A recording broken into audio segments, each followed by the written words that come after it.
حضرت انس بن مالک حدیث کے راوی، میری طرف دیکھیے گا، حضرت انس بن مالک حدیث کے راوی ہیں، توجہ کرنا۔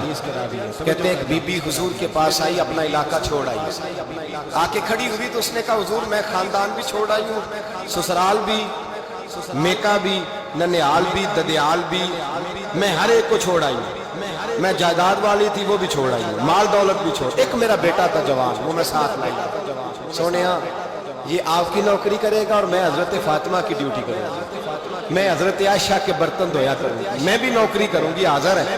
فرماتے ہیں رسول پاک نے بچہ اصحاب صفہ میں رکھ لیا، اصحاب صفہ، اور بی بی کو نبی پاک صلی اللہ علیہ وسلم نے عورتوں کے ساتھ متعین کیا۔ حضرت انس کہتے ہیں وہ نوجوان بڑا پیارا، بڑا میٹھا، بڑا دھیما، بڑا وفاشار، وہ سبق اچھی طرح یاد کرتا، وہ نماز دلچسپی سے پڑھتا، وہ حضور کی باتوں کو غور سے سنتا، وہ رسیلا، وہ سنجیدہ، وہ کم گو، وہ میٹھا، وہ پیارا۔ کہتے ہیں بڑی دلکشا طبیعت، اس کی مقناطیسی سی شخصیت، طبیعت کھنچی چلی جائے اس کی طرف، بڑا حسین و جمیل وہ نوجوان۔ اس ماں بیٹے کے تذکرے ہونے لگے کہ بڑی جائیدادیں چھوڑ کے آئے، بڑے مال والے، انہوں نے بڑی قربانی دی ہے، ہر رشتہ ناتا توڑ کے رب رسول سے جرانہ لگایا ہے، اللہ بڑا بے نیاز ہے۔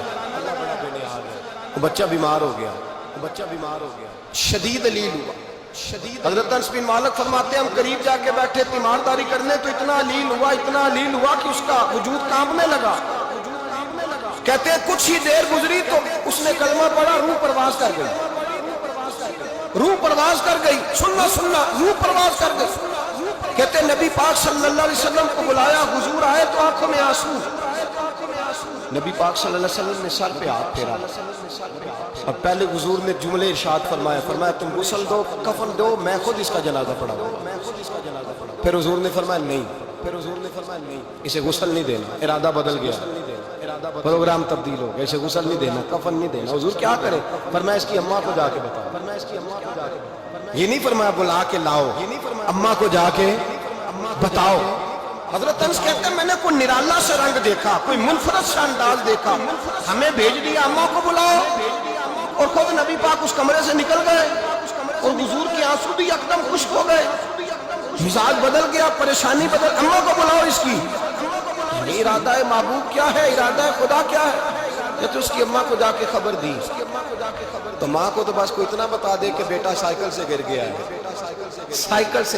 ہے، اماں ساری رات سوتی نہیں۔ ایک شاعر نے کہا تھا ایک مدت ہوئی میری ماں نہیں سوئی، میں نے ایک رات کہا تھا مجھے ڈر لگتا، ایک رات کہا تھا مجھے ڈر لگتا۔ یہ اپنے اپنے رنگ ہوتے ہیں، اپنا اپنا انداز ہوتا ہے۔ رمضان شریف کا مہینہ آتا تو میری اماں جی کہاں گری کا تیل منگاتی، چیزیں منگاتی، اور پھر زبردستی میں منع کرتا کہ اماں جی نہیں آپ کیا کر رہے ہیں، میں تو تیل ویسے بھی ذرا کم استعمال کرتا ہوں، تو رگڑ کے نہیں کتابیں بڑی موٹی ہیں، فلاں چیز بڑی موٹی، اس کا رنگ تھوڑا نرالا ہے۔ تو یہ جو ماں کا رنگ ہے نا، اس جیسا رنگ دوسرا ملتا بھی کوئی نہیں دنیا، یہ اپنی مثال آپ ہی ہے۔ اماں کو کہا تیرا بیٹا، اماں ذرا دوڑی، گری، پھر اٹھی، پھر گری، پھر اٹھی، پھر گری، روتی ہوئی آئی۔ کہتے ہیں پیچھے وہ روئی، لیکن جب بیٹے کی میت کے قریب آئی تو اب نہیں روئی۔ کہتے ہیں ہمارے چہروں پہ نظر دے ڈالی اور کہنے لگی تمہارا کلاس فیلو فوت ہو گیا، واقعی چلا گیا ہے؟ کہاں پردہ کر کے واقعی کہاں؟ کہتے ہیں اماں نا زمین پہ بیٹھی اور پہلے اس نے بیٹے کے پیر اٹھا کے چومے، پھر سینے پہ رکھے، پھر وہاں سے اٹھی اور ادھر آئی، سر سجدے میں رکھا اور دونوں ہاتھ اٹھا کے کہنے لگی اے اللہ میں دولت کے لیے ایمان نہیں لائی تھی، اے اللہ میں جائیدادوں کے لیے کلمہ نہیں پڑھا تھا، مولا میں تیری بارگاہ میں آئی تھی تو میں تیرے اور تیرے رسول کو مان کر آئی تھی، خدا بندہ میں نے میکے چھوڑ دیے، سسرال چھوڑ دیا، ننیال چھوڑ دیے، ددیال، وہ دشمن تھے سارے دین کے، چھوڑ کے آئی، میں نے آرزوؤں کا بڑا مکان بھی چھوڑا، خدا بندہ بیٹے نے جانا تھا، مجھے شکوہ کوئی نہیں، لیکن خدا بندہ اب میرے سارے کہیں گے تو نے کلمہ پڑھا تھا تو تیرا بیٹا ہی چلا گیا، اے اللہ کی اگر تو نے دل مسلم کی دل جوئی نہیں، تانا دیں گے بت کے مسلم کا خدا کوئی نہیں، اے اللہ میرا یقین کہتا ہے کہ اگر تو مارنے پہ قادر ہے تو زندگی دینے پہ بھی قادر ہے،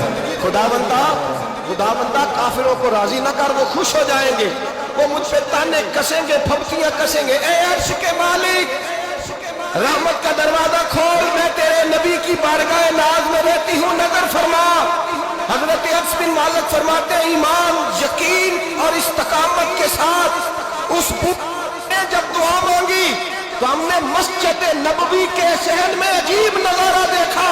ایک ماں نے دعا مانگی تو بیٹا اٹھ کے بیٹھ گیا.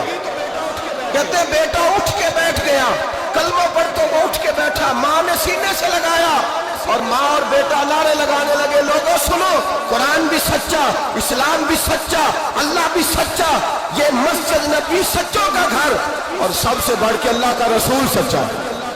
اللہ کے رسول سچے، محبوب سچے، مسجد میں رہنے والوں میں سب سے بڑھ کر سچے، رسول کائنات صلی اللہ علیہ وسلم کا دین سچا. فرماتے ہیں رسول پاک کو خبر دی تو محبوب نے مسکرا کے فرمایا میرے رب کی طاقتیں بڑی زیادہ ہیں. ان اللہ علی کل شیء قدیر، اللہ کی طاقت بڑی ہے. ایمان تھا، یقین، استقامت. بچہ اٹھ کے بیٹھ گیا. حضرت انس کہتے ہیں وہ حضور کے زمانے میں بھی حیات رہا، وصال ظاہری کے بعد حضرت ابو بکر کے زمانے میں بھی موجود رہا، عمر کے زمانے میں بھی موجود، حضرت عثمان کے زمانے میں. اس کی ماں کا انتقال ہوا، اس نے اماں کو دفن کیا، اور ماں کے بڑے عرصے کے بعد اس نے پردہ کیا. جب ہم اس کی طرف دیکھتے تھے نا، دیکھتے اس کی طرف تھے، پر ہمیں اس کی اماں کا ایمان یاد آ جاتا، ہمیں یقین. او بھائی، کبھی تو نے رب کریم کی بارگاہ میں سر سجدے میں رکھ کے مانگا ہی نہیں، تو کبھی آیا ہی نہیں، ورنہ اس کے دروازے سے کوئی خالی جا سکتا؟ سوال ہی نہیں پیدا ہوتا. کوئی خالی جائے، کوئی جاتا ہی نہیں، وہ بھیجتا ہی نہیں، اس کا انداز ہی نہیں، اس کا یہ کریمانہ انداز ہی نہیں، وہ بھیجتا ہی نہیں، وہ تو نواز دیتا ہے. ایمان، یقین، استقامت اپنائیے اور یہ اپنی زندگی میں اللہ تبارک و تعالیٰ کے ساتھ جڑیے. یہ تو دنیا داروں کے ساتھ ہم تعلق جوڑ کے رکھتے ہیں، کبھی ایس ایم ایس، کبھی ٹیلی فون، کبھی عید پہ مبارکباد، کبھی فلان جگہ. دنیا داروں سے جوڑ کے رہتے ہو، خدا سے جوڑ کے رہو. کبھی فجر میں جڑ جاؤ، کبھی زور میں جڑ جاؤ، کبھی تلاوت میں جڑ جاؤ، کبھی درود و سلام کی وجہ سے رب کریم کے ساتھ تعلق بناؤ، کبھی رمضان میں، کبھی ایمان میں، کبھی حج میں، کبھی عمرے میں، کبھی کسی غریب کی مدد میں، کبھی کسی لاچار کی مدد میں، کبھی بے کس کی مدد میں، کبھی مجبور کی مدد میں. جڑ جاؤ اللہ تبارک و تعالیٰ کے ساتھ. مضبوط ایمان، مضبوط قوت پیدا کرو، توانائیاں حاصل کرو، اپنے اندر خوبی پیدا کرو. میرے بھائی یاد رکھیں، ایمان مضبوط ہوتا ہے تو اللہ عرش سے مدد نازل فرماتا ہے، اور جب ایمان کمزور ہوتا ہے تو جو مدد پاس ہوتی ہے وہ بھی چھن جاتی ہے. رمضان المبارک کا جمعہ، پہلا جمعہ، ایمان کا موضوع بیان کر کے دو باتیں گزارش کرنی ہے. ایک وعدہ کیا میرے نبی پاک، ذرا ایک تجربہ کریں تو صحیح، اس پر بھی ذرا تجربہ کریں. یہ 8 دن یہ نسخہ آزمائیں تو صحیح. رسول پاک نے فرمایا تو نماز پڑھ، تیرے نبی کا وعدہ ہے تیری روزی میں برکت ہو جائے. اس کو ذرا آزمائیں تو صحیح، آزمائیں تو صحیح.